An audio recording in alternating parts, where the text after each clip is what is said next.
ఎన్నాళ్ళు ఈ మూగ భావాలు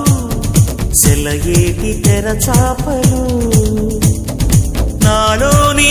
మౌన గీతాలు నెమలెమ్మ కనుపాపలు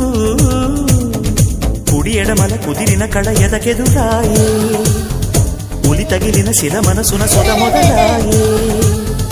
ఈ సప్తవర్ణాల నా స్వప్న రాగాల పాటల్లో ప్రథమాక్షరి ఇది ప్రాణాల పంచాక్షరి ఏ కొమ్మక కొమ్మ కొంగొత్త రాగం తీసిందిలే కోయిల సుమగీతాల సన్నాయిలా ఏ పువ్వు కాపు నీ పూజ కోసం పూసిందిలే ఈ పాదాలకే మూవలా